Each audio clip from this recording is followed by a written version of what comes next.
In the heart of Seoul, a Nigerian firefighter trainee risks everything to save a woman trapped in the flames.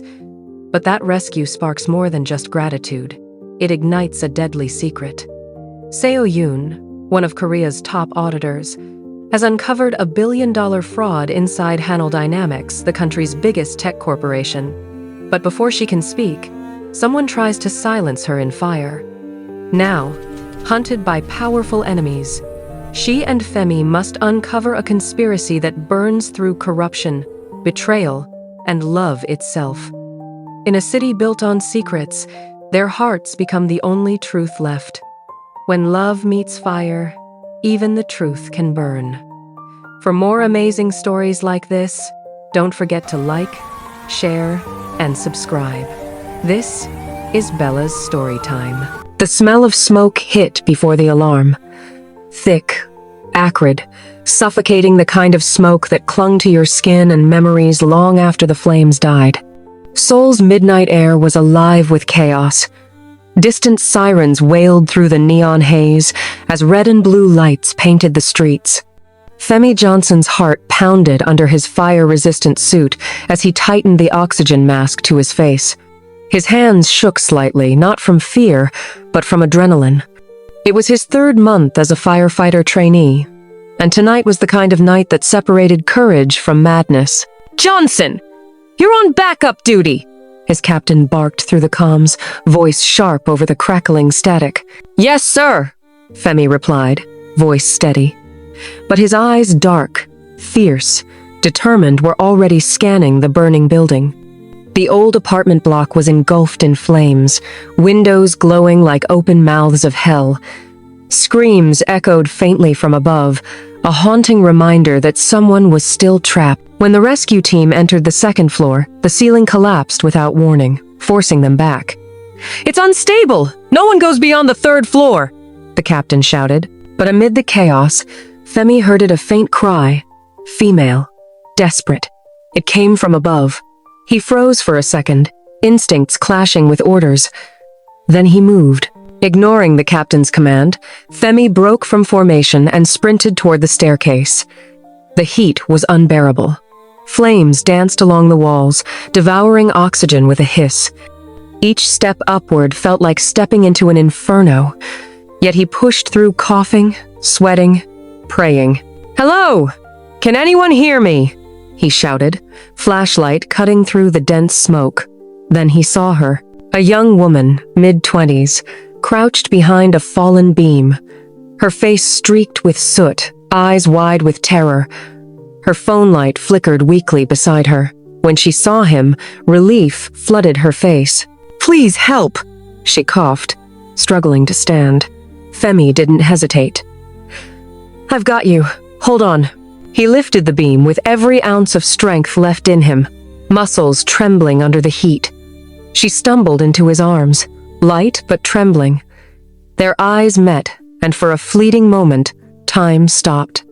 Even in chaos, there was something magnetic about her. "Name?" he asked between coughs as they moved toward the exit. "Seo Yoon. Han Seo Yoon," she rasped. "Femi Johnson," he replied with a faint grin. "We're getting out of here alive, okay?" But fate wasn't done testing them. Just as they reached the stairwell, a burst of flame exploded from a gas leak, knocking them both off their feet. The world spun in orange and black.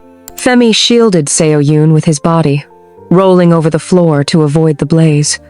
Pain seared across his arm, but he held her tight, forcing his body between her and the fire. Outside, firefighters yelled as the roof began to cave in. Femi kicked open a side window, smashing through the glass. "We're jumping," he said. "What?" she gasped. "Trust me." Without waiting, he wrapped his arm around her and leapt. They crashed into a fire safety net below, the impact knocking the wind out of him. For a moment, all he could hear was the ringing in his ears and the faint thump of his heartbeat. Then he turned. She was alive, shaken, coughing, but alive. Their eyes met again, raw, emotional, charged with something neither could explain. Hours later, as medics tended to them, So Yoon kept glancing at him. You risked your life for me, she whispered, voice soft yet trembling. Femi smiled faintly, his Nigerian accent warm. It's my job. But I don't know. Something told me I had to. But as the sun began to rise over Seoul, the scene shifted. Investigators swarmed the burned building. One of them, a tall man in a gray suit, whispered something to a uniformed officer, who frowned. Nearby, a firefighter muttered, "That gas line didn't burst by accident." So-yoon overheard and froze. Her hands tightened around the blanket. Femi noticed her change in expression. "What is it?" he asked gently. She hesitated, eyes distant. "That apartment, it wasn't supposed to burn. I was only there to review some documents from Haniul Dynamics." "Haniul Dynamics?" he repeated, eyebrows furrowed. "The big manufacturing company?" She nodded slowly, her face pale beneath the soot. "I found something. Something I shouldn't have." The sound of sirens faded in the distance as the morning light washed over the ruins. Somewhere deep inside, Femi knew this was no ordinary rescue. The fire was just the beginning, and whatever she had uncovered was dangerous enough to burn the city down. Seo-yoon turned to him, her voice trembling. "Femi, I think someone tried to kill me." He met her gaze, jaw tightening as he realized the weight of her words. "Then whoever they are," he said quietly, "they just made the mistake of coming after the wrong woman. It was known to the seventh, and from that moment, their fates were tied together by fire, by danger, and by a love neither of them saw coming." The rain came down hard that night, the kind of relentless soul rain that blurred lights, washed streets clean, and made secrets harder to track. Femi stood by the small apartment window, staring out at the city skyline. The bandage around his forearm still burned from the fire, but his mind burned even more from what Seo-yoon had told him earlier. He replayed her words again and again, is greater than, "It wasn't an accident, Femi. Someone set that fire. For me." He didn't know whether to believe her fully yet, but the look in her eyes, that terrified, haunted look, told him this wasn't paranoia. This was survival. Seo-yoon sat at the edge of the bed, clutching a folder she had refused to let go of even at the hospital. Her hair was still damp from the shower, her wrist slightly bruised. Femi watched her in silence for a moment before finally speaking. "You should be resting," he said softly, stepping closer. "I can't," she murmured, opening the folder slowly. Inside were printed documents, transaction records, emails, and confidential reports. "Do you know what Haniul Dynamics really does? They're into renewable energy, right? One of Korea's biggest manufacturing firms," Femi replied. "That's their public face," she said, eyes sharp. "But behind it, they're laundering money through dummy projects, fake green tech initiatives, fake partnerships, fake exports. The funds are being funneled into offshore accounts. The numbers didn't add up, so I dug deeper, and I found a name. He's not dead, not skied with mon time." Femi frowned. "A name?" She nodded. "Chairman Kang Do-shik, the man everyone sees as a philanthropist, but he's been siphoning billions with the help of government insiders." Femi exhaled, pacing the small room. "And you were the one who uncovered it." "I was about to submit my report," she said bitterly. "Then my system access got revoked. A day later, someone broke into my apartment, and 2 days after that, the fire," Femi finished. So-yoon nodded, her voice barely above a whisper. "They're not just covering corruption, Femi. They're silencing anyone who gets close." For a long moment, silence hung between them, heavy and suffocating. The rain tapped gently against the window like a ticking clock counting down to something inevitable. Finally, Femi spoke. "Then we need to go to the police." "I already tried," she said quickly, eyes filled with frustration. "I filed a report the first time someone followed me home. The next day, the file vanished. The officer who handled it was reassigned. These people are everywhere, Femi. They own the system." He clenched his jaw, anger stirring beneath his calm. Then we find another way.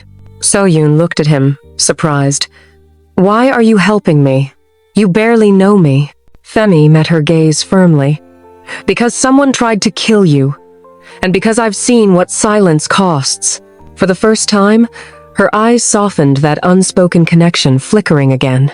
Fragile but real. Just then, a sudden buzz from her phone broke the tension. A message. She picked it up, her hand trembling slightly. The text read, "Is greater than, you should have stayed quiet. We warned you once. This is your last." Her face drained of color. They know where I am. Before Femi could react, a car engine revved outside. He moved to the window, 2 black sedans parked across the street. Inside, silhouettes sat motionless.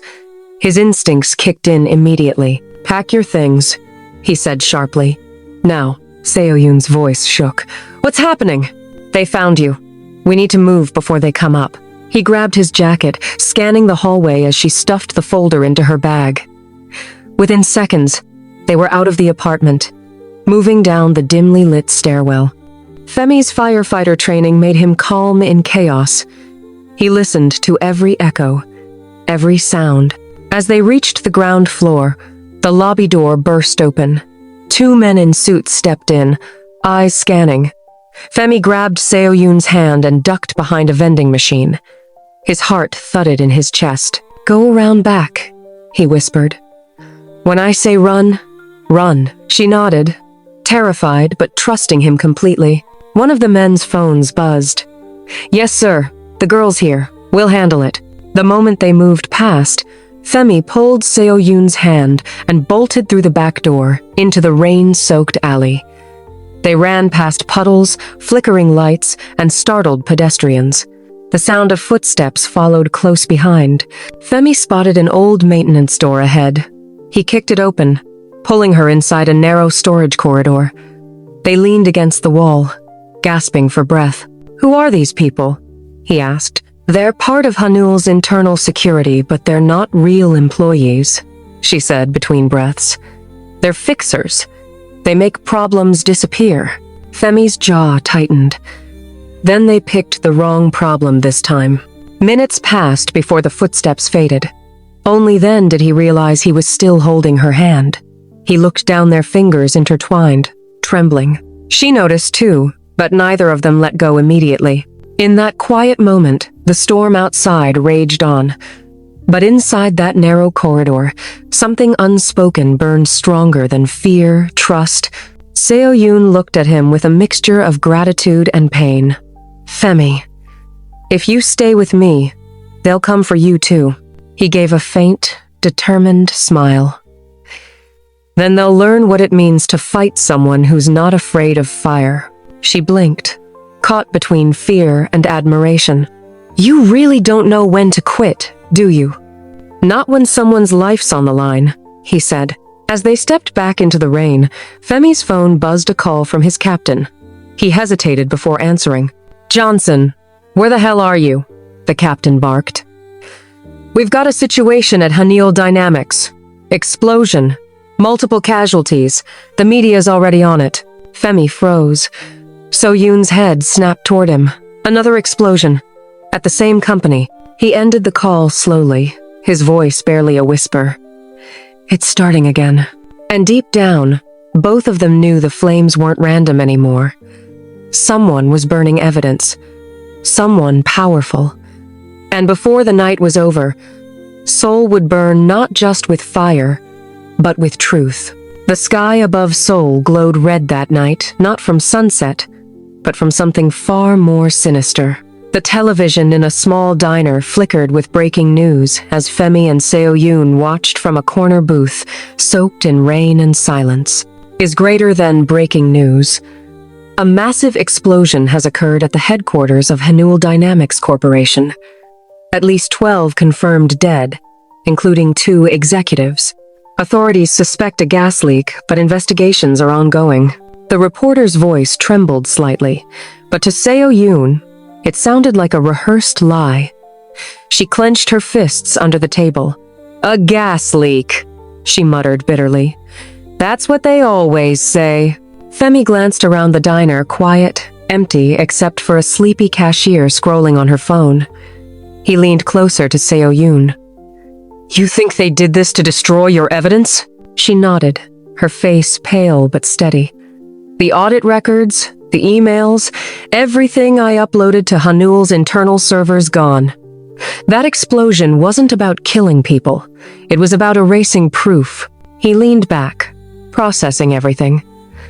The faint hum of the refrigerator filled the silence between them.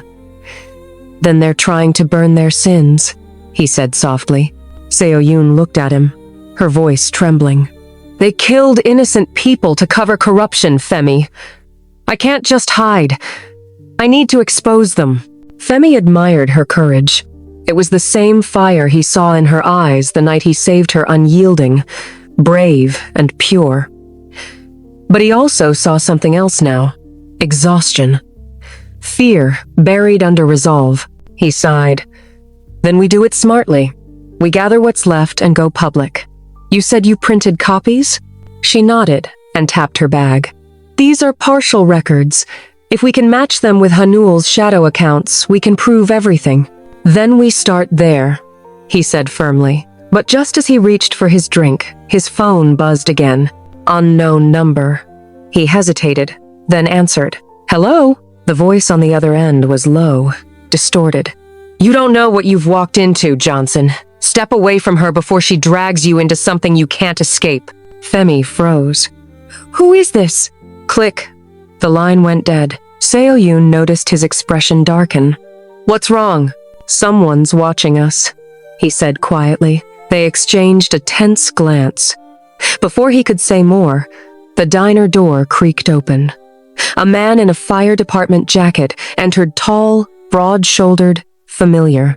Johnson? The man said, surprise crossing his face. What are you doing here? We've been looking for you. Femi's stomach tightened.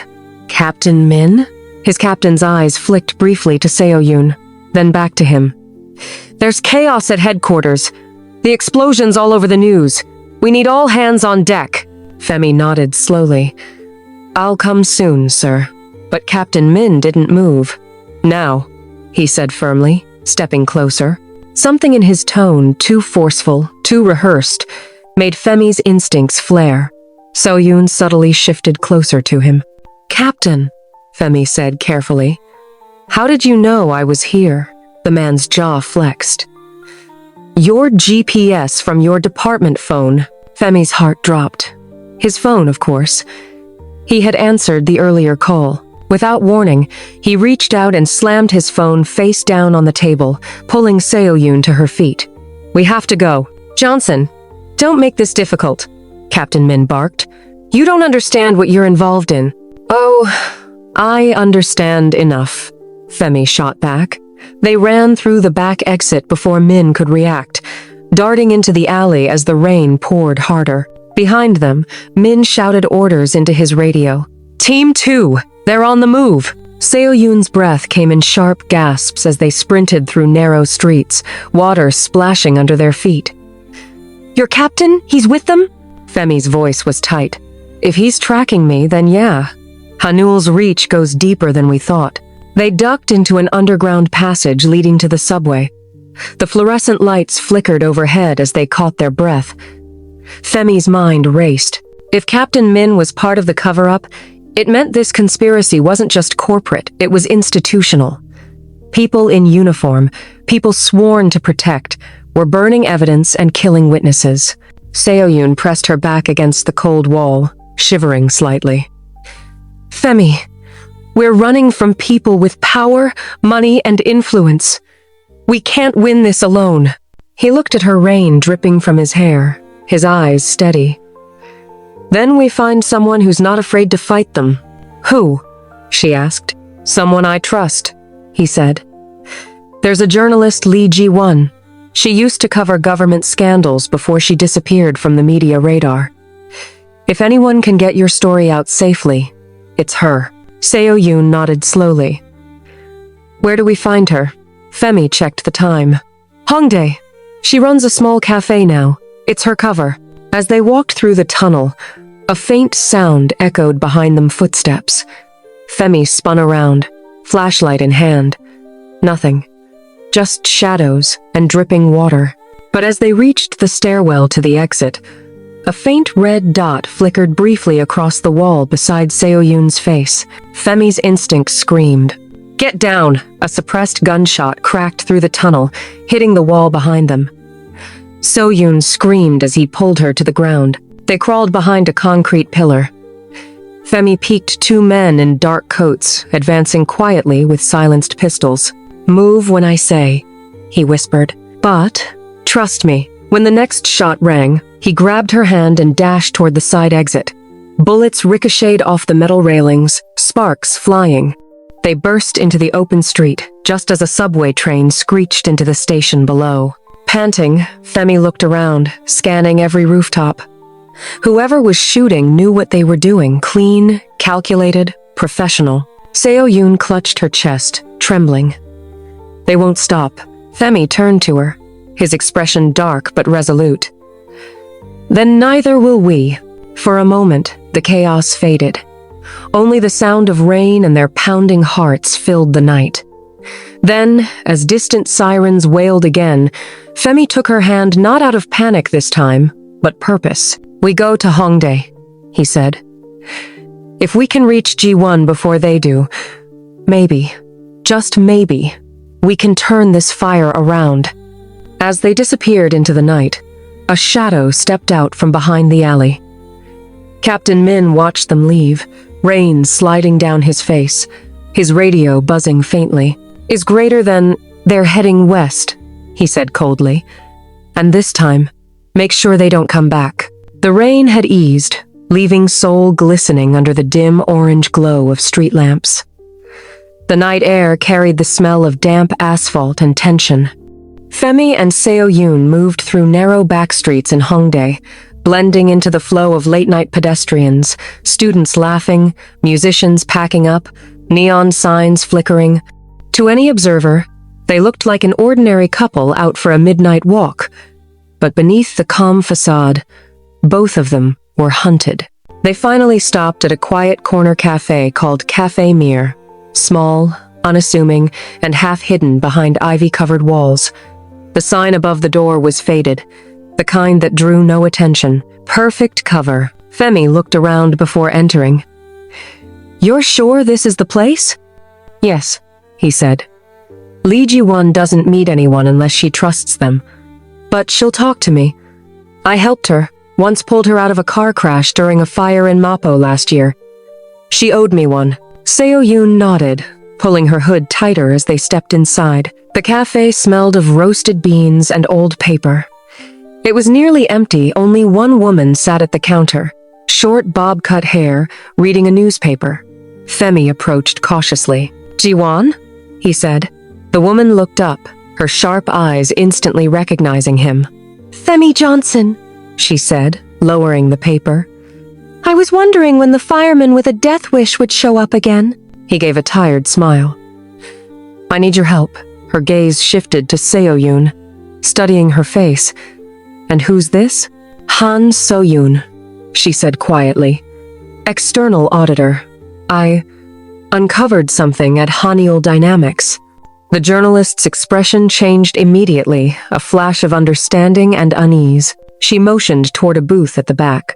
"Sit, and talk fast. You're not the first person to come running with stories about Haniel." Saturday, Femi kept his eyes on the windows while Seo-yoon placed a stack of documents on the table. Ji-won scanned through them silently, her face growing increasingly grim.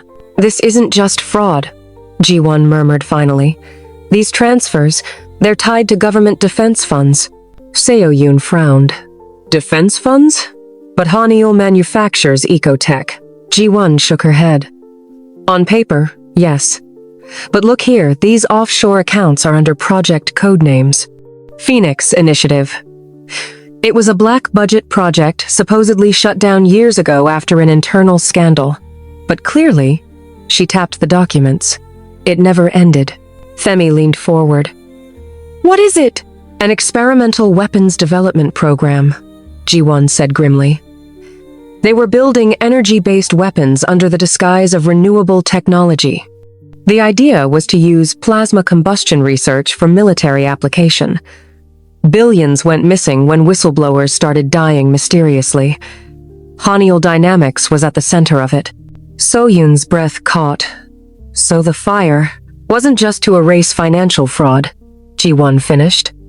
It was to destroy traces of a secret that could expose Korea's biggest defense scandal in decades. The realization hit them like a punch. Femi's fists clenched. People died in that explosion. Innocent workers. Ji-won's eyes softened.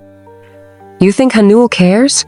They've been burning people for years, just not always with flames. For a moment, silence filled the cafe, the kind of silence that carried weight, fear, and a shared sense of doom, Seo-yoon whispered. So, what do we do now? Ji-won glanced at her laptop, then back at them. There's a data backup server in an old research facility outside the city Haniel Tech Lab 4. It was decommissioned after the first Phoenix probe. But if the original database still exists, that's where the real proof will be. Names, documents, project codes, everything. Femi nodded immediately. Then we go there. Ji-won raised an eyebrow. You're insane! That place is guarded, probably under watch. If you're caught, you'll vanish. Not arrested, vanished. Femi's tone was steady. I've run into fire before. This time, I'm running into truth. Ji-won studied him for a moment, then exhaled. Fine, I'll help you.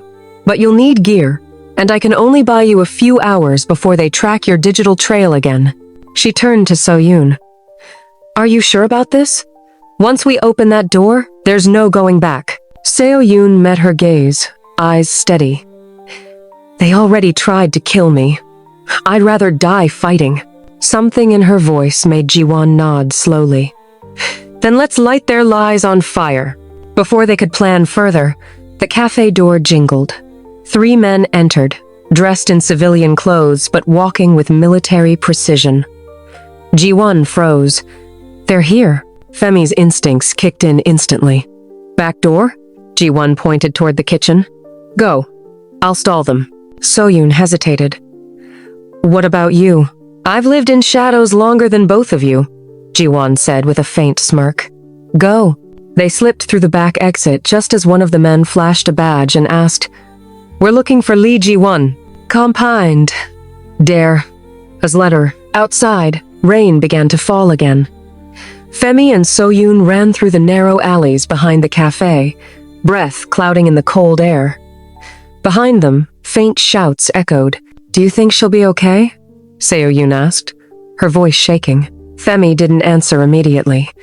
He wanted to say yes, but deep down, he knew people who exposed the truth in Seoul rarely stayed alive for long. They reached a deserted parking lot, hiding behind a van. Seo-yoon crouched, clutching the folder. Femi, what if this goes beyond Haniel? What if this is bigger than both of us? He looked at her, rain dripping from his face, eyes burning with determination. Then we burn it bigger. We show the world. Just then, his phone vibrated again, a message from an unknown number. He opened it cautiously. His greater than, You're getting close. Turn back, or the next fire won't be one you can control. No signature. Just a timestamp and GPS coordinates, leading directly to Haniel Tech Lab 4. Femi looked up at Seo-yoon, jaw tightening. They want us to find it. Her brows furrowed. A trap? Definitely, he said. But maybe that's what we need. Because in his gut, he knew sometimes to expose fire, you had to walk straight into the flames. They climbed into a delivery truck parked nearby, engine rumbling to life. As the rain fell heavier, Seoul's skyline faded behind them. Ahead, the dark outline of the mountains loomed, and somewhere among them, Haniel Tech Lab 4 waited, with answers buried in ash. The night was darker than usual as Femi and Seo-yoon's delivery truck rumbled along the mountain road leading out of Seoul. The city lights had faded behind them, leaving only mist, forest, and the hum of the engine. Every turn of the wheel drew them deeper into enemy territory, closer to Hanul Tech Lab 4. Inside the truck, the tension was thick. Soyun sat beside Femi, her fingers wrapped tightly around the folder on her lap. Her eyes darted to the windshield every few seconds. "Do you think Ji-won made it out?" she finally asked, her voice trembling. Femi kept his eyes on the road. "She's smart. She'll vanish before they touch her." But even as he said it, doubt gnawed at him. He'd seen too much. Too many good people silenced by powerful men. The GPS coordinates blinked on the dashboard, leading them into a heavily wooded area. "We're close," he muttered. Seo-yoon leaned forward, scanning the map. The lab was decommissioned 5 years ago. If the records are right, it's beneath an old energy plant near Gwanak Mountain.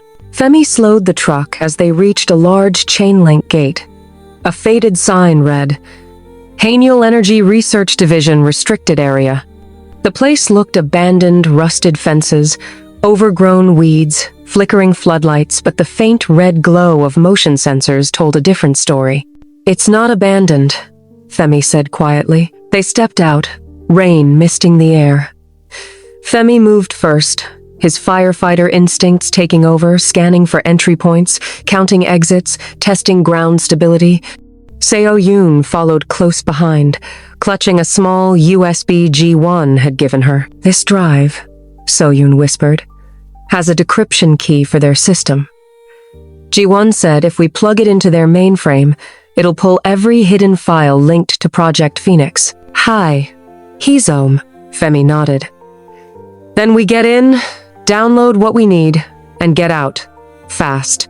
They found a side entrance half-welded shut, but loose enough for Femi to pry open. The metal screeched softly as they slipped inside. The corridor was cold, lined with flickering lights and peeling paint. Old research posters still clung to the walls. "Innovating tomorrow's energy today." Ironic words for a place that hid weapons of mass deception. They descended a stairwell that led to the basement. The deeper they went, the louder the hum of machines became, not old ones, but modern servers. The lab was alive. "Someone's still running operations here," Seo-yoon whispered. "Then we're not just walking into a trap," Femi replied grimly. "We're in it." They reached a wide chamber filled with rows of humming servers. Screens flickered with data streams, and in the center of the room, a massive glass pod emitted a faint blue glow. "What is that?" she asked. Femi walked closer, eyes narrowing. Inside the pod were cylindrical canisters marked with both Korean and English text. He read aloud slowly. "Combustion cell prototype phase 4. Energy conversion module, Nigeria trials." Seo-yoon looked at him. "You know about this?" Femi's mind flashed back to his childhood in Lagos.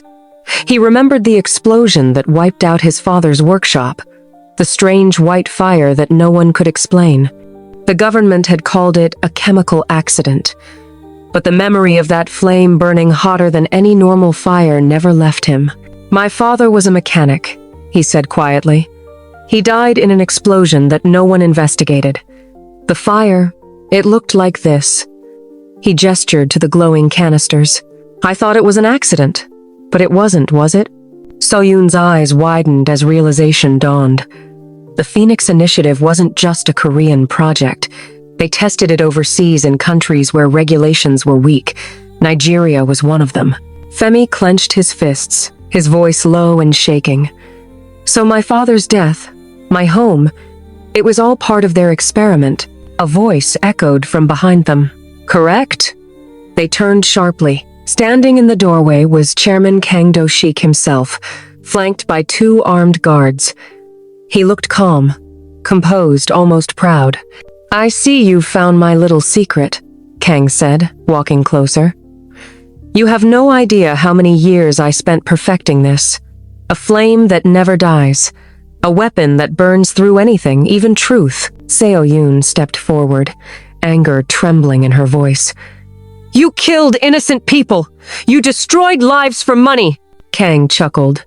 "For power, Miss Han. Money is temporary. But power? Power lasts generations." Femi moved subtly between them.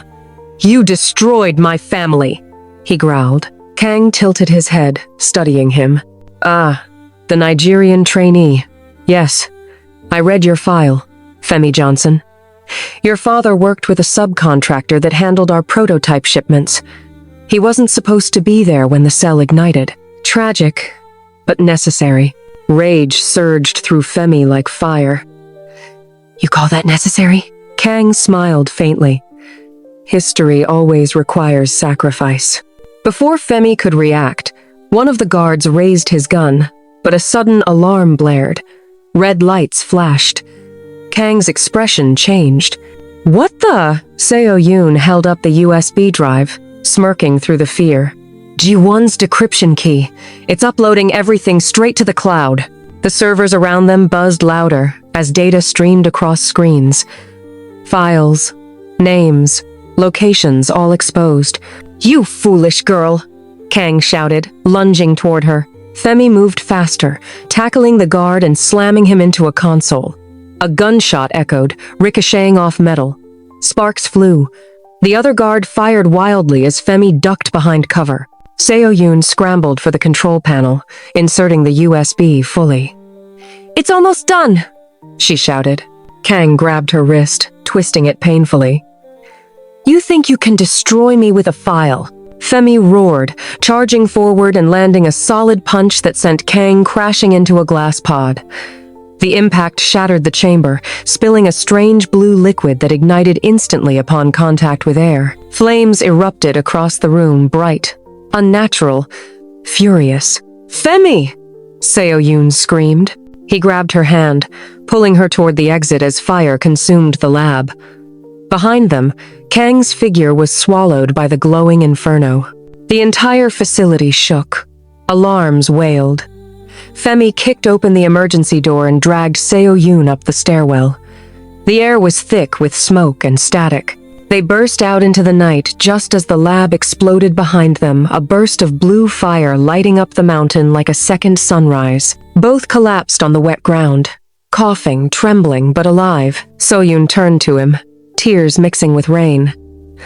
Did the upload finish? Femi looked at the charred USB drive still in her hand, its indicator light blinking faintly. Yes, he said, breathing hard. It's done. She smiled weakly, eyes glistening. Then the world will finally see what they've done. He reached over, touching her cheek gently. We're still here. That means something. From the mountain's edge, they watched the flames devour the facility. The fire that once symbolized destruction, now burning as their witness. But deep down, Femi knew one thing. The war wasn't over, because when power burns, it always tries to rise again like a phoenix from the ashes. And as the night sky glowed with blue embers, Femi whispered, "This isn't the end. Not yet." After the ashes, morning broke slowly over Seoul. A soft, gray dawn that seemed to carry both morning and promise. News broadcasts across every major network in Korea were ablaze with the same shocking headline: Is greater than Haneul Corporation under investigation for illegal energy weapon tests. Drone footage showed the mountain facility still smoldering. Police and rescue teams combing through debris. Leaked documents flooded the internet names of politicians, business partners, offshore accounts all connected to the Phoenix Initiative. The world was finally seeing what they had uncovered. Femi and Seo Yoon watched the news from a small safe house in Itaewon. Both sat silently on the worn-out couch, faces illuminated by the TV light.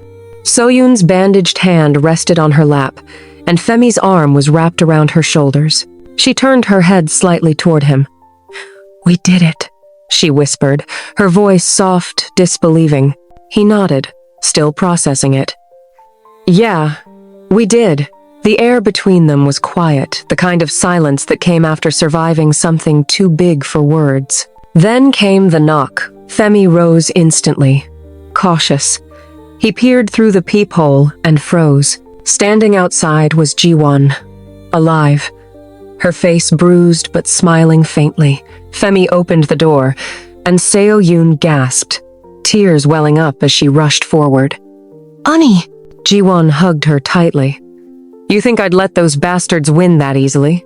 Femi exhaled, a smile breaking through his exhaustion. You're tougher than you look. Ji-won gave a small grin. You have no idea. I saw the explosion on the news. Thought I'd lost both of you. We almost didn't make it, Seo-yoon murmured. But the upload worked.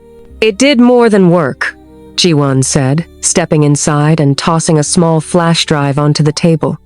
Interpol got involved. The Nigerian government too. They found proof the Phoenix tests caused several unexplained factory fires years ago, including one in Lagos. Femi's head snapped up. Lagos? Ji-won nodded. Your father's name was on the subcontractor list. He was never meant to die. He was meant to be silenced after he discovered what their fuel really was. His death wasn't an accident. Femi clenched his jaw, but his eyes softened. Then he knows now. He knows I found the truth. Seo-yoon placed a gentle hand on his arm. He'd be proud of you. Femi looked at her. Really looked at her. The woman who had stood beside him in flames, who had fought when she could have run, who had seen the worst and still chosen hope. Ji-won smiled faintly at the two of them. I'll head to the authorities. You two should disappear for a while. Lay low. Let the world burn through the lies. Femi nodded. Be safe, Ji-won. As the door closed behind her, silence filled the room again. But this time, it felt peaceful. Seo-yoon leaned back against the couch, her body relaxing for the first time in days. What now? She asked quietly. Femi chuckled under his breath. I honestly don't know. I've been fighting fire my whole life. I'm not sure what to do when it's out. She smiled faintly. Maybe you learn to live in the light. He looked at her, his expression softening. You really believe we can? Seo-yoon turned toward him, her eyes glistening. After everything we've seen? I have to. For a long moment, neither of them spoke. The morning sun filtered through the curtains, catching the faint golden strands in her hair.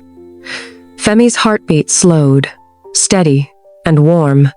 He reached out, brushing a strand of soot-streaked hair from her cheek. You know, he said quietly.